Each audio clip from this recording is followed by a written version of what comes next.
पढ़े सुने जो प्रेम से वह हो जाए शुद्ध स्वरूप। यह 28वां अध्याय कार्तिक कथा अनूप। नमस्कार दोस्तों, आप सभी का आपके अपने चैनल पर स्वागत है। आज की इस वीडियो में हम कार्तिक माह के महात्म्य का सुनेंगे। कार्तिक माह के महात्म्य के 28वें अध्याय के अनुसार धर्मदत्त ने पूछा, मैंने सुना है कि जय और विजय भी भगवान विष्णु के द्वारपाल हैं। उन्होंने पूर्व जन्म में ऐसा कौन सा पुण्य किया था जिससे वे भगवान के समान रूप धारण करके वैकुंठ धाम के द्वारपाल हुए। दोनों पार्षदों ने कहा, ब्राह्मण पूर्व काल में तृणविंदु की कन्या देवहूति के गर्भ से महर्षि कर्दम की दृष्टि मात्र से 2 पुत्र उत्पन्न हुए।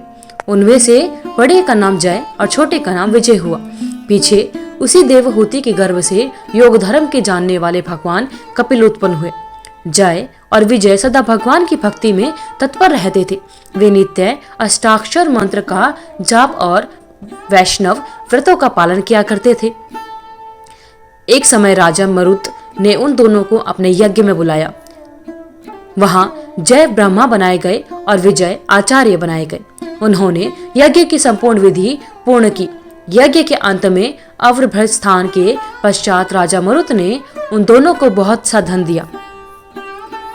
धन लेकर दोनों भाई अपने आश्रम पर गए। वहां उस धन का विभाग करते समय दोनों में परस्पर लाग डांट पैदा हो गई। जय ने कहा, इस धन को बराबर बांट लिया जाए। विजय का कहना था, नहीं, जिसको जो मिला है वह है उसी के पास रहे। तब जय ने क्रोध में आकर लोभी विजय को शाप दिया, तुम ग्रहण करके देते नहीं हो, इसलिए ग्राह्य अर्थात मगरमच्छ हो जाओ। जय के शाप को सुनकर विजय ने भी शाप दिया, तुमने मध्य से भ्रांत होकर शाप दिया है, इसलिए तुम मातंग अर्थात हाथी की योनि में जाओ। तत्पश्चात उन्होंने भगवान से शाप निवृत्ति की प्रार्थना की। श्री हरि भगवान ने कहा, तुम मेरे भक्त हो, तुम्हारा वचन कभी असत्य नहीं होगा। तुम दोनों अपने ही दिए हुए इन शापों को भोगकर फिर से मेरे धाम को प्राप्त होगे। ऐसा कहकर भगवान विष्णु अंतर्ध्यान हो गए। उसके बाद वे दोनों गंड नदी के तट पर ग्रह और गज हो गए। उस योनि में भी उन्हें पूर्वजन्म का स्मरण बना रहा और वे भगवान विष्णु के व्रत में तत्पर रहे। किसी समय वह गजराज कार्तिक मास में स्नान के लिए गंड नदी को गया तो उस समय ग्रह ने शाप के हेतु को स्मरण करते हुए उस गज को पकड़ लिया। ग्रह से पकड़े जाने पर गजराज ने भगवान रामानाथ का स्मरण किया। तभी भगवान विष्णु शंख, चक्र और गदा धारण किए वहां प्रकट हो गए। उन्होंने चक्र चलाकर ग्रह और गजराज का उद्धार किया और उन्हें अपने ही जैसा रूप देखकर वैकुंठ धाम को ले गए। तब से वह स्थान श्री हरि क्षेत्र के नाम से प्रसिद्ध है। वे दोनों ही विश्व विख्यात जय और विजय हैं, जो भगवान विष्णु के द्वारपाल हुए। धर्मदत्त, तुम भी ईर्ष्या और द्वेष का त्याग करके सदैव भगवान विष्णु के व्रत में स्थिर रहो। कार्तिक माघ और वैशाख के महीनों में सदैव प्रातःकाल स्नान करो। एकादशी व्रत के पालन में स्थिर रहो। तुलसी के बगीचे की रक्षा करते रहो। ऐसा करने से तुम भी शरीर का अंत होने पर भगवान विष्णु के परम पद को प्राप्त होगे।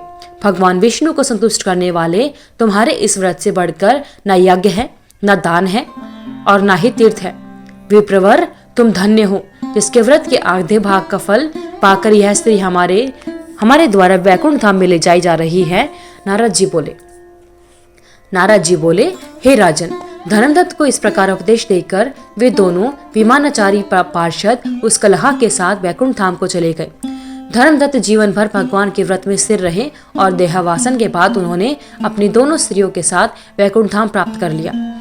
इस प्राचीन इतिहास को जो सुनता है और जो सुनाता है, वह जगत गुरु भगवान की कृपा से उनका सानिध्य प्राप्त कराने वाली उत्तम गति को प्राप्त करता है। बोले श्री हरि भगवान विष्णु की जय।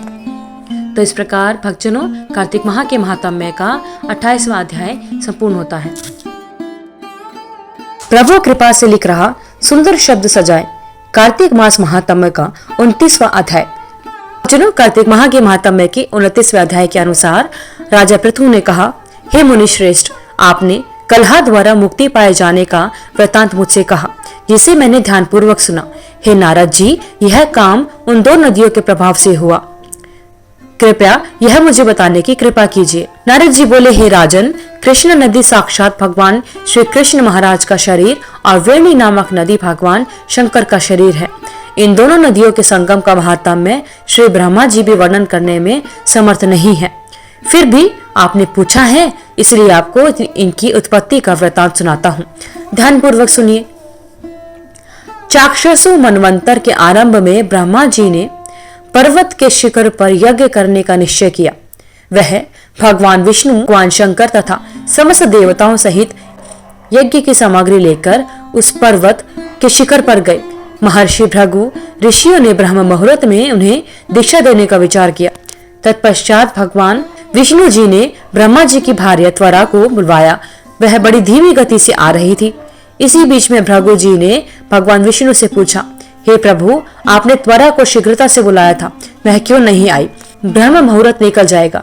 इस पर भगवान विष्णु बोले, यदि त्वरा यथा समय पर नहीं आती है तो आप गायत्री को ही स्त्री मानकर दीक्षा विधान कर दीजिएगा। क्या गायत्री पुण्य कर्म में ब्रह्मा जी की स्त्री नहीं हो सकती? नारद जी ने कहा, हे राजन, भगवान विष्णु की इस बात का समर्थन भगवान शंकर जी ने भी किया। यह बात सुनकर भृगु जी ने गायत्री को ही ब्रह्मा जी की दाईं ओर बिठाकर दीक्षा विधान आरंभ कर दिया। जिस समय ऋषि मंडल गायत्री को दीक्षा देने लगा, उसी समय त्वरा भी यज्ञ मंडल में आ पहुंची। ब्रह्मा जी की दाईं ओर गायत्री को बैठा देखकर ईश्वर से कुपित होकर त्वरा बोली, जहाँ अपूज्यों की पूजा और पूज्यों की अप्रतिष्ठा होती है, वहां पर दुर्भिक्ष, मृत्यु तथा भय तीनों अवश्य हुआ करते हैं। यह गायत्री ब्रह्मा जी की दाईं ओर मेरे स्थान पर विराजमान हुई है, इसलिए यह अदृश्य बहने वाली नदी होगी।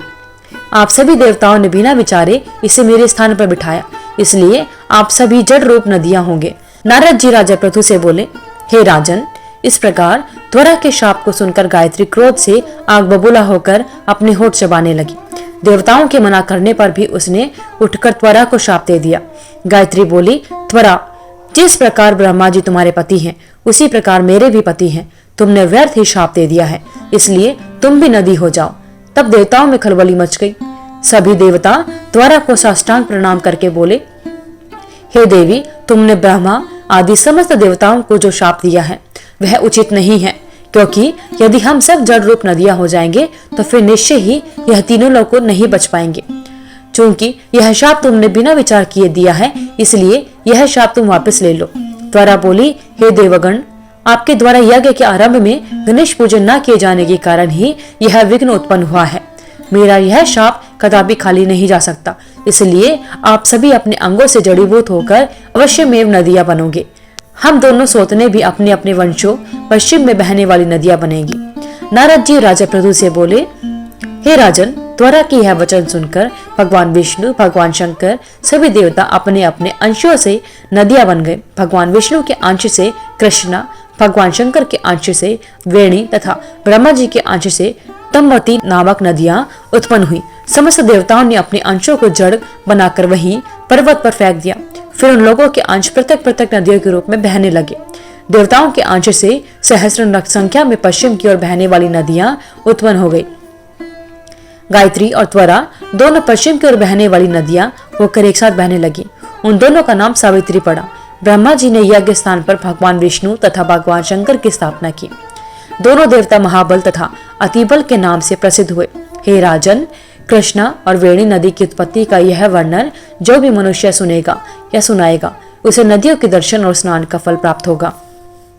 बोलिए भगवान श्री हरि विष्णु की जय। इस प्रकार भक्तजनों, कार्तिक माह के महात्म्य का 29वां अध्याय संपूर्ण होता है। कार्तिक मास की कथा करती भव से पार। 30वां अध्याय लिखूं, होय हरि कृपा अपार। जान श्री कृष्ण सत्यभामा से बोले, हे प्रिय, नारद जी की यह वचन सुनकर महाराज पृथु बहुत आश्चर्यचकित हुए। अंत में उन्होंने नारद जी का पूजन करके उनको विदा किया। इसलिए माघ, कार्तिक और एकादशी, यह 3 व्रत मुझे अत्यधिक प्रिय है। वनस्पतियों में तुलसी, महीनों में कार्तिक और तिथियों में एकादशी और क्षेत्रों में प्रयाग मुझे बहुत प्रिय है। जो मनुष्य इंद्रियों पर विजय प्राप्त कर इनका सेवन करता है, वह मुझे यज्ञ करने वाले मनुष्य से भी अधिक प्रिय है। जो मनुष्य विधि पूर्वक इनकी सेवा करते हैं, मेरी कृपा से उन्हें समस्त पापों से छुटकारा मिल जाता है। भगवान श्री कृष्ण के वचन सुनकर सत्यभामा ने कहा, हे प्रभु, आपने बहुत ही अद्भुत बात कही है कि दूसरे के लिए पुण्य के फल से कलह की मुक्ति हो गई। यह प्रभावशाली कार्तिक मास आपको अधिक प्रिय है, जिससे पतिद्रोह का पाप केवल स्नान के पुण्य से ही नष्ट हो गया। दूसरे मनुष्य द्वारा किया हुआ पुण्य उसके देने से किस प्रकार मिल जाता है, यह आप मुझे बताने की कृपा करें। श्री भगवान बोले, प्रिय, जिस कर्म द्वारा बिना दिया हुआ पुण्य और पाप मिलता है उसे ध्यान पूर्वक सुनो। सतयुग में देश, ग्राम तथा कुलों को दिया पुण्य या पाप मिलता था, किंतु कलयुग में केवल कर्ता को ही पाप तथा पुण्य का फल भोगना पड़ता है। संसर्ग न करने पर भी व्यवस्था की गई है और संसर्ग के पाप व पुण्य दूसरों को मिलते हैं। उसकी व्यवस्था भी सुनो। पढ़ाना, यज्ञ कराना और एक साथ भोजन करने से पाप व पुण्य का आधा फल मिलता है। एक आसन पर बैठने तथा सवारी पर चढ़ने से श्वास के आने जाने व पाप का चौथा भाग जीव मात्र को मिलता है। छूने से, भोजन करने से और दूसरे की स्तुति करने से पुण्य और पाप का छठवां भाग मिलता है। दूसरे की निंदा, चुगली और धिक्कार करने से उसका सातवां भाग मिलता है। पुण्य करने वाले मनुष्य की जो कोई सेवा करता है वह सेवा का भाग लेता है और अपना पुण्य उसे देता है। नौकर और शिष्य के अतिरिक्त जो मनुष्य दूसरे से सेवा करवाकर उसे पैसे नहीं देते, वह सेवक उसके पुण्य का भागी होता है।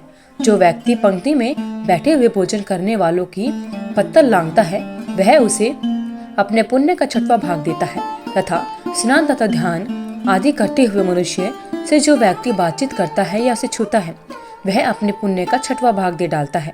जो मनुष्य धर्म के कार्य के लिए दूसरों से धन मांगता है, वह पुण्य का भागी होता है। ठीक उसी प्रकार जिस प्रकार की दान करने वाला पुण्य का भागी होता है।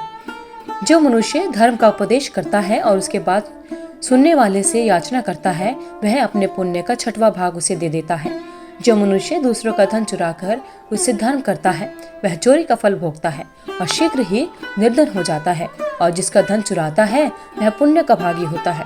बिना ऋण उतारे जो मनुष्य मृत्यु को प्राप्त होता है, उनको ऋण देने वाले सज्जन पुरुष पुण्य के भागी होते हैं। शिक्षा देने वाला, सलाह देने वाला, सामग्री को जुटाने वाला तथा प्रेरणा देने वाला यह पाप और पुण्य के छठे भाग को प्राप्त करते हैं। राजा प्रजा के पाप पुण्य के षष्ठांश का भाग भोगी होता है। गुरु शिष्यों का, पति पत्नी का, पिता पुत्र का, स्त्री पति के लिए पुण्य का छठा भाग पाती है। पति को प्रसन्न करने वाली आज्ञाकारी स्त्री पति के लिए पुण्य का आधा भाग ले लेती है। जो पुण्यात्मा पराये लोगों को दान करते हैं, वह उनके पुण्य का छठा भाग प्राप्त करते हैं। जीविका देने वाला मनुष्य जीविका ग्रहण करने वाले मनुष्य के पुण्य के छठे भाग को प्राप्त करता है। इस प्रकार दूसरों के लिए पुण्य अथवा पाप बिना दिए भी दूसरों को मिल सकते हैं, किंतु यह नियम जो मैंने बताए हैं ये कलयुग में लागू नहीं होते। कलयुग में तो एकमात्र कर्ता को ही अपने पाप व पुण्य भोगने पड़ते हैं। इस संबंध में एक बड़ा पुराना इतिहास है जो कि पवित्र भी है और बुद्धि प्रदान करने वाला भी कहा जाता है। इस इतिहास के बारे में हम 31वें अध्याय में सुनेंगे। बोलिए भगवान श्री हरि विष्णु की जय। तो भक्तजनों, इस प्रकार कार्तिक माह के महात्म्य का 30वां अध्याय संपूर्ण होता है। कार्तिक मास महात्म्य का यह 31वां अध्याय बतलाया भगवान ने प्रभु स्मरण का सरल उपाय। भक्तजनों, आइए सुनते हैं कार्तिक माह के महात्म्य का 31वां अध्याय। भगवान श्री कृष्ण ने कहा, पूर्व काल में अवंतीपुरी में धनेश्वर नाम का एक ब्राह्मण रहता था। वह रस, चमड़ा और कंबल का व्यापार किया करता था। वह वैश्यगामी और मद आदि बुरे कर्मों में लिप्त रहता था। चूंकि वह रात दिन पाप में रत रहता था, इसलिए वह व्यापार करने नगर नगर घूमता था। एक दिन वह क्रय विक्रय के कार्य से घूमता हुआ महिष्मतीपुरी में जा पहुंचा, जो राजा महिष ने बसाई थी। वहाँ पाप नाशिनी नर्मदा सदैव शोभा पाती है। उस नदी के किनारे कार्तिक का व्रत करने वाले बहुत से मनुष्य अनेक गांवों से स्नान करने के लिए आए हुए थे। धनेश्वर ने उन सबको देखा और अपना सामान बेचता हुआ वह भी 1 मास तक वहीं रहा। वह अपने माल को बेचता हुआ नर्मदा नदी के तट पर घूमता हुआ स्नान, जप और देवार्चन में लगे हुए ब्राह्मणों को देखता और वैष्णवों के मुख से भगवान विष्णु के नाम का कीर्तन सुनता था। वह वहां रहकर उनको स्पर्श करता था, उनसे बातचीत करता रहा। वह कार्तिक के व्रत की उद्यापन विधि तथा जागरण भी देखता रहा। उसने पूर्णिमा के व्रत को भी देखा कि व्रती ब्राह्मणों तथा गौओं को भोजन करा रहे हैं, उनको दक्षिणा भी दे रहे हैं। उसने नित्य प्रति भगवान शंकर की प्रसन्नता के लिए होती दीपमाला भी देखी है।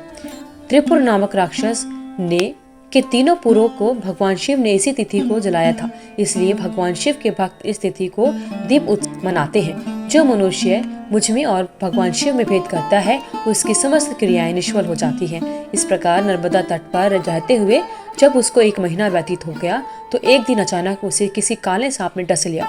इससे विहल होकर वह भूमि पर गिर पड़ा। उसकी यह दशा देखकर वहां के दयालु भक्तों ने उसे चारों ओर से घेर लिया और उस मुंह पर तुलसी दल मिश्रित जल के छींटे देने लगे। जब उसके प्राण निकल गए तब यमदूतों ने आकर उसे बांध लिया और कोड़े बरसाते हुए उसे यमपुरी ले गए। उसे देखकर चित्रगुप्त ने यमराज से कहा, इसने बाल्यावस्था से लेकर आज तक केवल बुरे कार्य किए हैं। इसके जीवन में तो पुण्य का लेश मात्र भी दृष्टिगोचर नहीं होता। यदि मैं पूरे 1 वर्ष तक भी आपको कथा सुनाता हूँ तो भी इसके पापों की सूची समाप्त नहीं होगी। यह महापापी है, इसलिए इसको 1 कल्प तक घोर नरक में डालना चाहिए। चित्रगुप्त की बात सुनकर यमराज ने कुपित होकर कालनेमी के समान अपना भयंकर रूप दिखाते हुए अपने अनुचरों को आज्ञा दी कि हे प्रेत सेनापतियों, इस दुष्ट को मुकदरों से मारते हुए कुंभीपाक नरक में डाल दो। अगर आपको इस वीडियो में दी हुई जानकारी अच्छी लगी तो वीडियो को लाइक करें, शेयर करें, चैनल को सब्सक्राइब करके बेल आइकन को जरूर प्रेस करें ताकि आगे आने वाली वीडियोस की सभी नोटिफिकेशन आप तक समय से पहुंचती रहे।